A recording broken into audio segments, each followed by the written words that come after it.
ਹੁਣ 17.5 ਸਾਲਾਂ ਦੀ ਉਮਰ ਤੋਂ ਲੈ ਕੇ 21 ਸਾਲ ਤੱਕ ਨੌਜਵਾਨ ਭਰਤੀ ਕੀਤੇ ਜਾਣਗੇ ਫੌਜ ਦੇ ਵਿੱਚ। ਪਰ ਉਹ ਭਰਤੀ ਠੇਕਾ ਆਧਾਰਿਤ ਹੋਵੇਗੀ ਔਰ 4 ਸਾਲਾਂ ਦੀ ਹੋਵੇਗੀ। ਬ੍ਰਿਗੇਡੀਅਰ ਸਾਹਿਬ, ਇਸ ਕੇਂਦਰ ਸਰਕਾਰ ਦੇ ਫੈਸਲੇ ਨੂੰ ਪਹਿਲੀ ਨਜ਼ਰੇ ਤੁਸੀਂ ਕਿਵੇਂ ਦੇਖਦੇ ਹੋ? ਜਿੱਥੋਂ ਤੱਕ ਦੇਸ਼ ਦੀ ਸੁਰੱਖਿਆ ਦਾ ਸੰਬੰਧ ਹੈ ਉਹ ਬਹੁਤ ਚੁਣੌਤੀਆਂ ਭਰਪੂਰ ਹੈ ਤੇ ਇਹ ਸਿਰਫ ਤੇ ਸਿਰਫ ਮੁੱਖ ਉਦੇਸ਼ ਪੈਨਸ਼ਨ ਬਜਟ ਜਿਹੜੀ ਕਿ ਚੁਭਦੀ ਹੈ ਸਰਕਾਰ ਨੂੰ, ਉਹਨੂੰ ਘੱਟ ਕਰਨ ਦੇ ਉਦੇਸ਼ ਨਾਲ ਇਹ ਸਭ ਕੁਝ ਹੋ ਰਿਹਾ ਹੈ। ਇਹ ਡੰਗ ਟਪਾਉ ਵਾਲੀ ਨੀਤੀ ਹੈ। 4 ਸਾਲਾਂ ਬਾਅਦ 25% ਇਹਨਾਂ ਨੇ ਪੱਕੇ ਕਰਨੇ। ਪੱਕੇ ਕਿੰਨੇ ਕਰਨੇ? 15 ਸਾਲਾਂ ਵਾਸਤੇ। ਕਿਉਂ? ਤਾਂ ਕਿ ਇਹਨਾਂ ਨੂੰ ਫਿਰ ਪੈਨਸ਼ਨ ਨਾ ਦੇਣੀ ਪਵੇ। ਇਹ ਫੈਸਲਾ ਕੌਮੀ ਸੁਰੱਖਿਆ ਨੂੰ ਪ੍ਰਭਾਵਿਤ ਕਰੇਗਾ। 3 ਸਾਲਾਂ ਤੋਂ ਭਰਤੀ ਬੰਦ ਪਈ ਹੈ। ਜੇ ਸਿਰਫ ਪੰਜਾਬ ਤੇ ਹਰਿਆਣਾ ਦੀ ਗੱਲ ਹੈ, ਹਰਿਆਣਾ 'ਚ ਤਾਂ ਸੁਸਾਈਡ ਵੀ ਹੋ ਰਹੇ ਨੇ। ਕਹਿੰਦੇ ਸਭ ਤੋਂ ਪਹਿਲ ਸਾਡੀ ਦੇਸ਼ ਦੀ ਸੁਰੱਖਿਆ ਕਰਨੀ ਹੈ। ਫਿਰ ਦੇਸ਼ ਦੀ ਨੌਜਵਾਨੀ ਨੂੰ ਇਸ ਤਰ੍ਹਾਂ ਵਰਤਣਾ ਤੁਹਾਨੂੰ ਕਿਵੇਂ ਲੱਗਦਾ ਹੈ ਕਿ ਇੱਕ ਵਾਰੀ ਵਰਤ ਲਓ 4 ਸਾਲਾਂ ਲਈ, ਫਿਰ ਉਹਨਾਂ ਨੂੰ ਖੁੱਲ੍ਹੇ ਛੱਡ ਦਿਓ ਬੇਰੁਜ਼ਗਾਰੀ ਦੀ ਦਲਦਲ 'ਚ? ਇਸ ਵੇਲੇ ਪਹਿਲੀ ਗੱਲ ਹੈ, ਫੌਜ 1 ਲੱਖ ਤੋਂ ਜ਼ਿਆਦਾ ਜਵਾਨਾਂ ਦੀ ਘਾਟ ਹੈ। ਤਕਰੀਬਨ 9000 ਅਫਸਰ ਘੱਟ ਹਨ। ਜਦੋਂ ਇਹ ਸਾਰੀਆਂ ਸਮੱਸਿਆਵਾਂ ਨੇ ਤੇ ਦੇਸ਼ ਦੇ ਪ੍ਰਧਾਨ ਮੰਤਰੀ ਨਰਿੰਦਰ ਮੋਦੀ ਔਰ ਰੱਖਿਆ ਮੰਤਰੀ ਰਾਜਨਾਥ ਸਿੰਘ ਨੂੰ ਫਿਰ ਕਰਨਾ ਕੀ ਚਾਹੀਦਾ ਹੈ ਜੋ ਨਹੀਂ ਹੋ ਰਿਹਾ? ਸਰਕਾਰ ਸੂਬੇ ਦੀ ਹੋਵੇ ਜਾਂ ਕੇਂਦਰ ਦੀ, ਜਦੋਂ ਕੋਈ ਫੈਸਲਾ ਲੈਂਦੀ ਹੈ ਤੇ ਜੇਕਰ ਲੋਕ ਹਿੱਤ ਮਾਰੇ ਜਾਂਦੇ ਹੋਣ ਤਾਂ ਸਵਾਲ ਕਰਨਾ ਵਾਜਬ ਬਣਦਾ ਹੈ।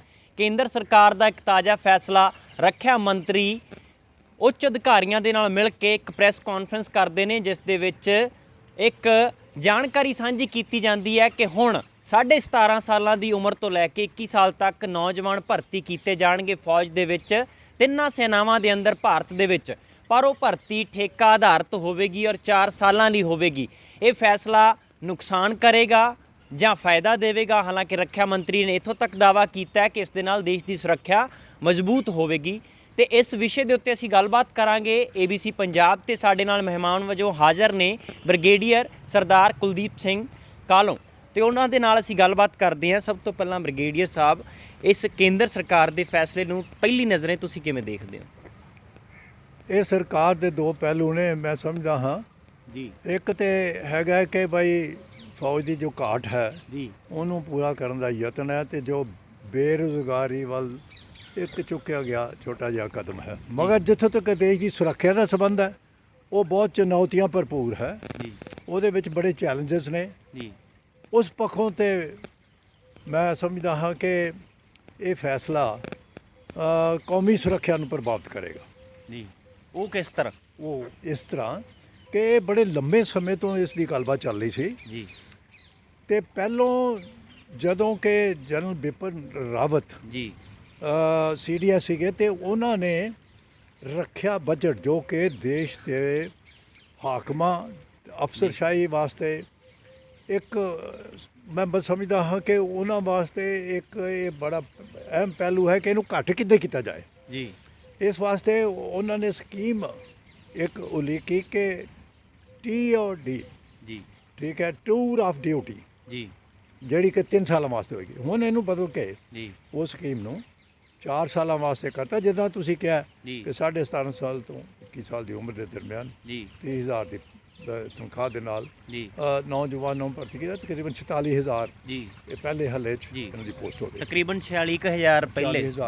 ਪਰ ਗੱਲ ਇਹ ਵੇ ਕਿ ਕਿਹੜੇ ਜਿਹੜੇ ਨੌਜਵਾਨ 3 ਸਾਲਾਂ ਤੋਂ ਭਰਤੀ ਬੰਦ ਪਈ ਹੈ ਜੀ ਹਰ ਸੂਬੇ ਦੇ ਅੰਦਰ ਜੀ। ਜੇ ਸਿਰਫ ਪੰਜਾਬ ਤੇ ਹਰਿਆਣਾ ਦੀ ਗੱਲ ਹੈ, ਹਰਿਆਣਾ 'ਚ ਤਾਂ ਸੁਸਾਈਡ ਵੀ ਹੋ ਰਹੇ ਨੇ ਜਿਹੜੇ ਜਵਾਨਾਂ 3 ਸਾਲਾਂ ਬਾਅਦ ਜਿਹੜੇ ਸਿਲੈਕਟ ਵੀ ਹੋ ਗਏ ਸੀ, ਤਕਰੀਬਨ ਉਹਨਾਂ ਨੂੰ ਆਖਰੀ ਉਹਨਾਂ ਨੂੰ ਬੁਲਾਉਣਾ ਸੀ, ਸੱਦਾ ਦੇਣਾ ਸੀ, ਉਹ ਵੀ ਨਹੀਂ ਪਹੁੰਚਿਆ ਜੀ। ਤਾਂ ਇਹਦੇ ਮੈਂ ਸਮਝਦਾ ਹਾਂ ਕਿ ਇਹ ਜੋ ਹੈ ਇਹ ਟੈਂਪਰੇਰੀ ਆਰਜ਼ੀ ਤੌਰ ਤੇ ਕੰਮ ਕਰੇਗਾ, ਮਗਰ ਇਹ ਕੌਮੀ ਸੁਰੱਖਿਆ ਨੂੰ ਪ੍ਰਭਾਵਿਤ ਇਸ ਵਾਸਤੇ ਕਰੇਗਾ ਕਿ ਜਿਹੜੇ ਨੌਜਵਾਨ ਹੁਣ ਇਹਦੇ ਭਰਤੀ ਹੋਣਗੇ 4 ਸਾਲਾਂ ਦੇ ਵਿੱਚ, ਦੱਸੋ ਤੁਸੀਂ 10 ਹਫ਼ਤਿਆਂ ਜੀ ਤੇ 6 ਮਹੀਨਿਆਂ ਦੇ ਦਰਮਿਆਨ ਸਿਖਲਾਈ ਪ੍ਰਾਪਤ ਕਿੰਨੀ ਕੁ ਕਰ ਲੇਗਾ ਜੀ। ਇੱਕ ਜੋ ਕਿ ਰਿਕਰੂਟ ਹੈ ਜੀ, ਉਹਦੇ ਬਾਰੇ ਬੜੀ ਸ਼ੰਕਾ ਹੈ ਵੀ ਘੱਟ ਸਿਖਲਾਈ ਵਾਲੇ ਜਿਹੜੇ ਰਿਕਰੂਟ ਹੋਣਗੇ ਜੀ, ਉਹਨਾਂ ਦੇ ਅੰਦਰ ਕੌਮੀ ਜਜ਼ਬੇ ਵਾਲਾ ਪੈਦਾ ਕਰਨਾ ਉਹ ਜੋ ਖਾਸ ਤੌਰ ਤੇ ਪਲਟਨ ਚਲੇ ਜਾਂਦੇ ਨੇ। ਜੀ ਪਲਟਨ ਦਾ ਨਾਮ ਨਮਕ ਜੀ। ਤੇ ਨਿਸ਼ਾਨ ਜੋ ਰੈਜੀਮੈਂਟ ਦਾ ਹੁੰਦਾ ਉਹਦੇ ਤੇ ਪਲਟਨਾਂ ਲੜਦੀਆਂ ਨੇ ਮਰਦੀਆਂ ਨੇ। ਉਹਨਾਂ ਦਾ ਇਤਿਹਾਸ, ਉਹਨਾਂ ਦਾ ਮੈਂ ਸਮਝਦਾ ਹਾਂ ਕਿ ਪਿਛੋਕੜ ਜੀ ਬੜਾ ਇਤਿਹਾਸਕ, ਉਹ ਬੜਾ ਚੁਣੌਤੀਆਂ ਭਰਪੂਰ ਔਰ ਜੀ ਉਹ ਕੌਮੀ ਏਕਤਾ ਨੂੰ ਪ੍ਰਭਾਵਿਤ ਕਰਨ ਵਾਲਾ ਹੁੰਦਾ। ਜੀ। ਤੇ ਇਹ ਥੋੜੀ ਸੀ ਟ੍ਰੇਨਿੰਗ ਨਾਲ ਤੇ ਇਹ ਹਾਸਲ ਹੋਣ ਵਾਲਾ ਨਹੀਂ ਹੈ। ਪਰ ਦੂਜੇ ਪਾਸੇ ਦੇਖਿਆ ਜਾਵੇ ਤੁਹਾਡੀ ਸਮਝ ਇਹ ਕਹਿੰਦੀ ਹੈ ਕਿ ਮਜ਼ਬੂਤੀ ਨਹੀਂ ਹੋਵੇਗੀ ਸੁਰੱਖਿਆ ਦੇ ਮਸਲੇ ਵਿੱਚ, ਪਰ ਆਪਣੇ ਰੱਖਿਆ ਮੰਤਰੀ ਜਦੋਂ ਇਹ ਸੋਚ ਰਿਹਾ ਕਿ ਮਜ਼ਬੂਤੀ ਕਰਨ ਦੇ ਲਈ ਇਹ ਕਦਮ ਚੁੱਕਿਆ ਗਿਆ, ਫਿਰ ਇਹ ਇਸ ਤਰ੍ਹਾਂ ਦੀ ਦੁਚਿੱਤੀ ਕਿਉਂ ਹੈ? ਮੈਂ ਇਸ ਕਰਕੇ ਦੱਸਣਾ ਚਾਹੁੰਦਾ ਜੀ ਕਿ ਜਦੋਂ ਕਿਉਂਕਿ ਇਹ ਸਿਰਫ ਤੇ ਸਿਰਫ ਜੀ ਮੁੱਖ ਉਦੇਸ਼ ਪੈਨਸ਼ਨ ਬਜਟ ਜਿਹੜੀ ਕਿ ਚੁਭਦੀ ਹੈ ਜੀ ਸਰਕਾਰ ਨੂੰ, ਜੀ ਤੇ ਇਹ ਪੈਨਸ਼ਨ ਬਜਟ ਜੋ ਹੈ ਜੀ ਉਹਨੂੰ ਘੱਟ ਕਰਨ ਦੇ ਉਦੇਸ਼ ਨਾਲ ਇਹ ਸਭ ਕੁਝ ਹੋ ਰਿਹਾ ਹੈ। ਜੀ ਮਗਰ ਇੱਕ ਐਗਜ਼ਾਮਪਲ ਦੇਣਾ ਚਾਹੁੰਦਾ, ਜੀ ਗਲਵਾਨ ਘਾਟੀ ਦੇ ਅੰਦਰ ਬਿਲਕੁਲ ਜੋ ਕਿ ਚੀਨ ਦੇ PLA ਦੇ ਜਿਹੜੇ ਫੌਜੀ ਆਏ ਸੀ ਉਹ ਘੱਟ ਸਿਖਲਾਈ ਪ੍ਰਾਪਤ ਸੀਗੇ, ਉਹਨਾਂ ਨੂੰ ਅੱਗੇ ਕੀਤਾ ਗਿਆ। ਜੀ ਸਾਡੇ ਨੌਜਵਾਨ ਬਹਾਦਰ ਜਿਨ੍ਹਾਂ ਨੇ ਜੰਗਾਂ ਵੀ ਲੜ ਚੁੱਕੇ ਸਨ, ਜਿਨ੍ਹਾਂ ਦੀ ਟ੍ਰੇਨਿੰਗ, ਜਿਨ੍ਹਾਂ ਦੀ ਸਿਖਲਾਈ ਟੈਕਨੀਕਲ ਭਰਪੂਰ ਉਹ ਤਗੜੇ, ਉਹਨਾਂ ਨੇ ਉਸ ਹਮਲਾਵਰਾਂ ਨੂੰ ਭਜਾਇਆ, ਉਹਨਾਂ ਦਾ ਨੁਕਸਾਨ ਵੀ ਜ਼ਿਆਦਾ ਹੋਇਆ ਜੀ ਔਰ ਚੀਨ ਨੂੰ ਨਮੋਸ਼ੀ ਭਰੀ ਇਹ ਛੋਟੀ ਹਾਰ ਸੀ ਜੀ ਦਾ ਸਾਹਮਣਾ ਕਰਨਾ ਪਿਆ। ਜੀ ਤੇ ਇਸ ਵਾਸਤੇ ਅਗਰ ਸਾਡੇ ਇਹੋ ਜਿਹੇ ਜਵਾਨ ਘੱਟ ਸਿਖਲਾਈ ਵਾਲੇ ਜੀ ਦੇ ਕੋਈ ਸ਼ਾਮਲ ਹੋਣਗੇ ਤੇ ਕੀ ਉਹ ਕੰਧੇ ਨਾਲ ਕੰਧਾ ਮਿਲਾ ਕੇ ਜੀ ਇਹ ਸਾਡੇ ਜਿਹੜੇ ਕਿ 8-8 ਸਾਲ 10-10 ਸਾਲ ਵਾਲੀ ਨੌਕਰੀਆਂ ਜਿਹੜੀਆਂ ਦੇਸ਼ ਦੀ ਖਾਤਰ ਜਾਨਾਂ ਕੁਰਬਾਨ ਕਰਨ ਵਾਲੇ ਨੇ, ਜੀ ਉਹਨਾਂ ਨਾਲ ਕੰਧੇ ਨਾਲ ਕੰਧਾ ਮਿਲਾ ਕੇ ਕਿ ਇਹ ਜੰਗਾਂ ਲੜ ਸਕਣਗੇ। ਜੀ ਥੋੜ੍ਹੇ ਸਮੇਂ ਵਾਸਤੇ ਇਹਨਾਂ ਨੂੰ ਤੇ ਹੋਏਗਾ ਕਿ ਮੈਂ ਅਗਲਾ ਸਟੈਪ ਕੀ ਲੈਣਾ ਹੈ। ਜੀ 4 ਸਾਲਾਂ ਬਾਅਦ 25% ਇਹਨਾਂ ਨੇ ਪੱਕੇ ਕਰਨੇ। ਜੀ ਪੱਕੇ ਕਿੰਨੇ ਕਰਨੇ? 15 ਸਾਲਾਂ ਵਾਸਤੇ। ਕਿਉਂ? ਜੀ ਤਾਂ ਕਿ ਇਹਨਾਂ ਨੂੰ ਫਿਰ ਪੈਨਸ਼ਨ ਨਾ ਦੇਣੀ ਪਵੇ। ਜੀ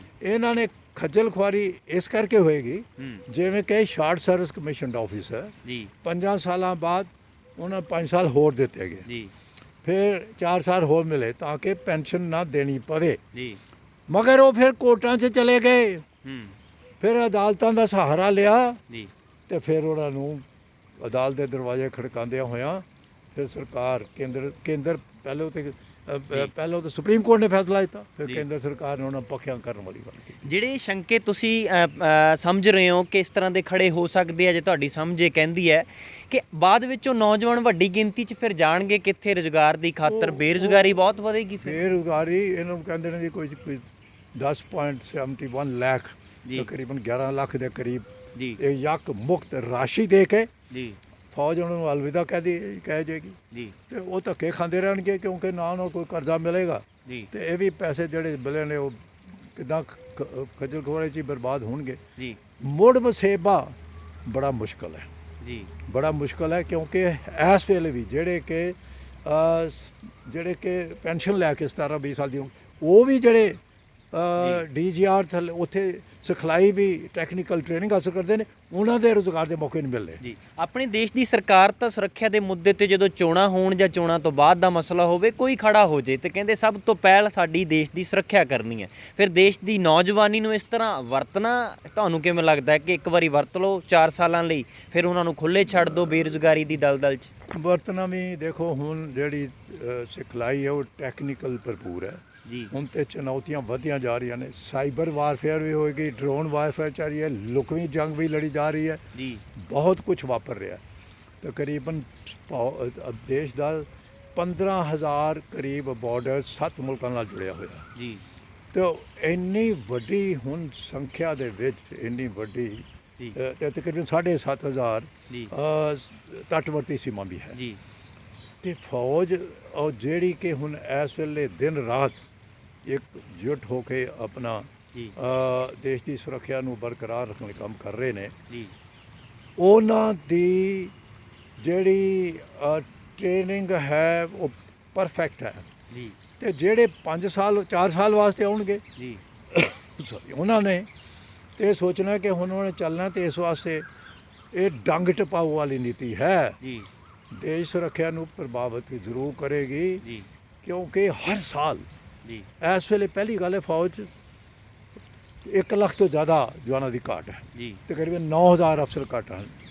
ਫਿਰ ਉਹਨਾਂ ਨੂੰ ਸ਼ਾਮਲ ਕਰਕੇ ਜੇ 40-45 ਹਜ਼ਾਰ ਲੈਂਦੇ ਵੀ ਨੇ ਜੀ। ਤੇ ਹਰ ਸਾਲ 60,000 ਦੇ ਕਰੀਬ ਤੇ ਪੈਨਸ਼ਨ ਚਲੇ ਜਾਂਦੇ ਨੇ। ਜੀ ਅਗਰ ਅਸੀਂ ਇਹਨਾਂ ਦਾ ਮੁਕਾਬਲਾ ਦੇਖੋ ਜਿਹੜੇ ਕਿ ਜੀ। ਪੈਰਾ ਮਿਲਟਰੀ ਫੋਰਸਿਸ ਕਹਿ ਜੀ। ਲਓ ਜਾਂ ਕਿ ਸੈਂਟਰਲ ਪੁਲਿਸ ਆਰਗੇਨਾਈਜੇਸ਼ਨ ਕਹਿ ਲਓ, ਉਹਨਾਂ ਨੇ ਤਾਂ ਦੇਖੋ 58-60 ਸਾਲ ਤੱਕ ਨੌਕਰੀ ਕਰਨੀ ਹੁੰਦੀ ਹੈ। ਬਿਲਕੁਲ ਸਿਵਲ EMPLOYEES ਦੇਖੋ ਸਾਡੀ 15 ਲੱਖ ਫੌਜ ਦੇ ਵਿੱਚ ਪੈਨਸ਼ਨ ਬਜਟ ਪ੍ਰਾਪਤ ਕਰਨ ਵਾਲੇ ਜਿਹੜੇ ਪੈਨਸ਼ਨ ਨਹੀਂ ਤਨਖਾਹ ਲੈਣ ਵਾਲੇ ਵੀ ਇਸੇ ਬਜਟ ਚੋਂ ਉਹ ਸਿਵਲੀਅਨ ਅਧਿਕਾਰੀ ਨੇ ਤਕਰੀਬਨ 5 ਲੱਖ ਜੀ। ਜ਼ਿਆਦਾ ਪੈਨਸ਼ਨ ਦਾ ਖਰਚਾ ਤੇ ਉਹਨਾਂ ਤੇ ਹੁੰਦਾ ਜੀ ਤੇ ਉਹਨਾਂ ਵੱਲ ਤੇ ਧਿਆਨ ਨਹੀਂ ਦੇ ਰਹੇ। ਉਹਨਾਂ ਨੂੰ ਤੇ ਫਾਈਨੈਂਸ਼ੀਅਲ ਅਪਗ੍ਰੇਡੇਸ਼ਨ ਸਕੀਮ ਵੀ ਲਾਗੂ ਹੈ ਜਿੱਦਾਂ ਸਿਵਲ ਅਧਿਕਾਰੀਆਂ ਨੂੰ। ਜੀ ਇਦਾਂ ਹੀ CRPF ਇਹ ਦੂਜਿਆਂ ਨੂੰ ਹੈ, ਜੀ ਫੌਜੀਆਂ ਨੂੰ ਨਹੀਂ। ਉਹ 17-18 ਤੋਂ ਵੈਸੇ ਹੀ, ਜੀ ਮਗਰ ਅਗਰ ਇਸ ਤਰੀਕੇ ਨਾਲ 4 ਸਾਲਾਂ ਵਾਸਤੇ ਕਰ ਲਿਆ ਗਿਆ ਜੀ ਤੇ ਫਿਰ ਉਹ ਕਿਉਂਕਿ ਕੰਟੀਨਿਊਟੀ ਨਹੀਂ, ਜੀ ਕਈ ਸਿਖਲਾਈ ਵਾਲੇ ਕੋਰਸਸ ਕਰਨੇ ਪੜਦੇ ਨੇ। ਜੀ ਫਿਰ ਜੰਗੀ ਚਾਲਾਂ ਕੋਈ 4 ਸਾਲਾਂ 'ਚ ਨਹੀਂ ਸਿੱਖੀਆਂ ਜਾਂਦੀਆਂ। ਜੀ ਔਨ ਦੀ ਜੌਬ ਟ੍ਰੇਨਿੰਗ ਹੁੰਦੀ ਹੈ, ਬਿਲਕੁਲ ਕਿੱਦਾਂ ਘਾਤ ਲਾ ਕੇ ਐਂਬੁਸ਼ ਲਾਣੀ ਪੜਤੀ ਹੈ, ਜੀ ਸਮਾਲ ਟੈਕਟਿਸ, ਹਰ ਹਥਿਆਰ ਦਾ ਇਸਤੇਮਾਲ ਕਰਨ ਵਾਸਤੇ ਸਿਖਲਾਈ ਦੇਣੀ ਪੈਂਦੀ ਹੈ। ਜੀ ਉਹ ਨਹੀਂ ਹੋ ਪਾਏਗੀ। ਇਸ ਵਾਸਤੇ ਦੇਸ਼ ਦੀ ਸੁਰੱਖਿਆ ਪ੍ਰਭਾਵਿਤ ਹੋਵੇਗੀ। ਜੀ ਦੇਸ਼ ਦੇ ਮੈਂ ਸਮਝਦਾ ਹਾਂ ਕਿਉਂਕਿ ਅਗਰ ਜੰਗ ਲੜੀ ਗਈ ਤੇ ਇਹ 2 ਮੁਹਾਜਾਂ ਜੰਗ ਲੜੀ ਜਾਏਗੀ। ਜੀ ਇਸ ਵੇਲੇ ਪਾਕਿਸਤਾਨ ਨੇ ਸਾਡਾ ਬਜਟ 'ਚ ਤਕਰੀਬਨ 9.5% ਦੀ ਵਾਧਾ ਕੀਤਾ ਗਿਆ।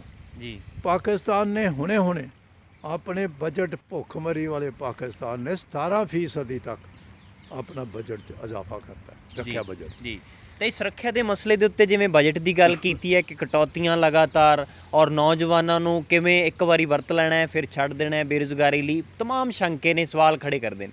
ਜਦੋਂ ਇਹ ਸਾਰੀਆਂ ਸਮੱਸਿਆਵਾਂ ਨੇ ਤੇ ਦੇਸ਼ ਦੇ ਪ੍ਰਧਾਨ ਮੰਤਰੀ ਨਰਿੰਦਰ ਮੋਦੀ ਔਰ ਰੱਖਿਆ ਮੰਤਰੀ ਰਾਜਨਾਥ ਸਿੰਘ ਨੂੰ ਫਿਰ ਕਰਨਾ ਕੀ ਚਾਹੀਦਾ ਹੈ ਜੋ ਨਹੀਂ ਹੋ ਰਿਹਾ? ਦੇਖੋ ਪਹਿਲੀ ਗੱਲ ਇਹ ਵੇ ਕਿ ਫੌਜ ਦੀ ਘਾਟ ਨੂੰ ਪੂਰਾ ਕਰਨ ਵਾਸਤੇ ਅਗਰ ਇਹ ਬਹੁਤ ਜ਼ਰੂਰੀ ਹੈ, ਕਿਉਂਕਿ ਅਗਰ ਦੇਸ਼ ਦੀ ਸੁਰੱਖਿਆ ਪ੍ਰਭਾਵਿਤ ਹੋਏਗੀ ਤੇ ਵਿਕਾਸ ਸੰਭਵ ਨਹੀਂ ਹੋਏਗਾ। ਜੀ ਵਿਕਾਸ ਨਹੀਂ ਹੋਏਗਾ, GDP ਨਹੀਂ ਵਧੇਗੀ। ਇਸ ਵਿੱਚ ਕੋਈ ਸ਼ੱਕ ਨਹੀਂ ਕਿ ਇਸ ਸਮੇਂ ਜੀ ਦੇਸ਼ ਬੜੇ ਇੰਨਾ ਸੰਕਟ ਵੀ ਨਹੀਂ ਹੈਗਾ, ਪਰ ਜੀ। ਫਿਰ ਵੀ ਫਾਈਨੈਂਸ਼ੀਅਲ ਇੰਪਲੀਕੇਸ਼ਨ ਹੈਗੀਆਂ ਨੇ। ਜੀ ਮਗਰ ਇਹ ਸਬਕ ਸਾਨੂੰ ਸਿੱਖਣ ਦੀ ਲੋੜ ਹੈ।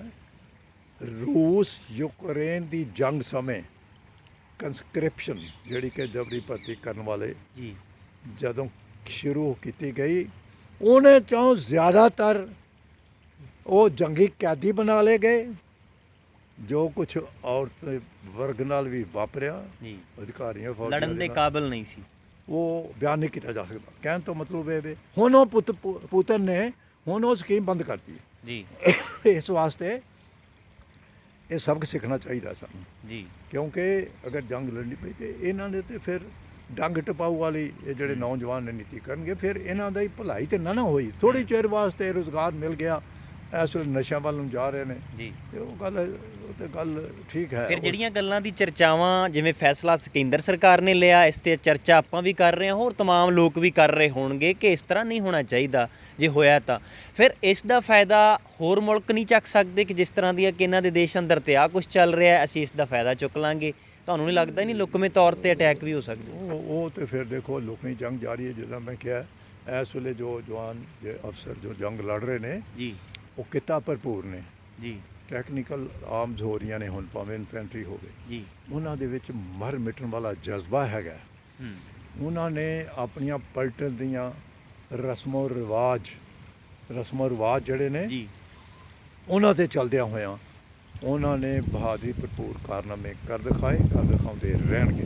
ਜੀ ਫਿਰ ਵੀ ਮੈਂ ਸਮਝਦਾ ਹਾਂ ਕਿ ਚਲੋ, ਕਿਉਂਕਿ ਇਹ ਰੱਖਿਆ ਮੰਤਰੀ ਜੀ ਤੌਰ ਪ੍ਰਧਾਨ ਮੰਤਰੀ ਇਹ ਇਸ ਪਾਸੇ ਚੱਲ ਰਹੇ ਨੇ ਤੇ ਮੌਕਾ ਦੇਣਾ ਤੇ ਫਿਰ ਬਣਦਾ ਹੈ। ਜੀ ਮਗਰ ਕੌਮ ਜਿੱਥੋਂ ਤੱਕ ਮੇਰਾ ਆਪਣਾ ਜੀ ਚੰਗੀ ਤਜਰਬੇ ਨੂੰ ਮੁੱਖ ਰੱਖਦਿਆਂ ਮੈਂ ਜੀ। ਕਹਿਣਾ ਚਾਹੁੰਦਾ ਜੀ ਕਿ ਇਹ ਦੇਸ਼ ਦੀ ਸੁਰੱਖਿਆ ਇਸ ਨਾਲ ਅਗਰ ਫੌਜ ਦੀ ਘਾਟ ਪੂਰੀ ਹੁੰਦੀ ਰਹੀ ਇਸ ਤਰੀਕੇ ਨਾਲ ਜੀ। 5 ਸਾਲਾਂ ਵਾਸਤੇ ਜੀ। 4 ਸਾਲਾਂ ਵਾਸਤੇ ਜੀ ਤਾਂ ਫਿਰ ਦੇਸ਼ ਦੀ ਸੁਰੱਖਿਆ ਪ੍ਰਭਾਵਿਤ ਜ਼ਰੂਰ ਹੋਵੇਗੀ। ਜੀ ਬ੍ਰਿਗੇਡੀਅਰ ਸਾਹਿਬ, ਤੁਸੀਂ ਸਾਡੇ ਨਾਲ ਜੁੜੇ ਹੋ, ਖਾਸ ਗੱਲਬਾਤ ਕੀਤੀ ਹੈ, ਆਪਣੇ ਵਡਮੁੱਲੇ ਵਿਚਾਰ ਸਾਂਝੇ ਕੀਤੇ ਨੇ ਜੀ, ਬਹੁਤ ਬਹੁਤ ਸ਼ੁਕਰੀਆ ਥੈਂਕ ਯੂ ਵੈਰੀ ਮੱਚ, ਜੀ। ਬਹੁਤ ਬਹੁਤ ਧੰਨਵਾਦ। ਜੀ। ਤਾਂ ਇਸ ਸਨ ਸਾਡੇ ਨਾਲ ਬ੍ਰਿਗੇਡੀਅਰ ਕੁਲਦੀਪ ਸਿੰਘ ਕਾਹਲੋਂ, ਜਿਨ੍ਹਾਂ ਨੇ ਆਪਣੇ ਤਜਰਬੇ ਦੇ ਵਿੱਚੋਂ ਕੇਂਦਰ ਸਰਕਾਰ ਦੇ ਫੈਸਲੇ ਦੇ ਉੱਤੇ ਕੋਈ ਸਵਾਲ ਵੀ ਚੁੱਕੇ ਨੇ ਔਰ ਸ਼ੰਕੇ ਪੈਦਾ ਹੋ ਰਹੇ ਨੇ ਕਿ ਇਸ ਤਰ੍ਹਾਂ ਨਹੀਂ ਹੋਵੇਗਾ। ਇਹਨਾਂ ਦਾ ਇੱਕੋ ਮੋਟੇ ਤੌਰ ਦੇ ਉੱਤੇ ਕਹਿਣਾ ਹੈ ਕਿ ਦੇਸ਼ ਦੀ ਸੁਰੱਖਿਆ ਪ੍ਰਭਾਵਿਤ ਹੋਵੇਗੀ, ਪਰ ਦੂਜੇ ਪਾਸੇ ਸਰਕਾਰ ਇਹ ਫੈਸਲਾ ਲੈਂਦਿਆਂ ਹੋਇਆਂ ਇਹ ਦਾਅਵਾ ਕਰ ਰਹੀ ਹੈ ਕਿ ਦੇਸ਼ ਦੀ ਸੁਰੱਖਿਆ ਨੂੰ ਮਜ਼ਬੂਤ ਕਰਨ ਦੇ ਲਈ, ਨੌਜਵਾਨਾਂ ਦੇ ਵਿੱਚ ਦੇਸ਼ ਭਗਤੀ ਦਾ ਜਜ਼ਬਾ ਪੈਦਾ ਕਰਨ ਲਈ ਇਹ ਕਦਮ ਚੁੱਕਿਆ ਗਿਆ ਹੈ।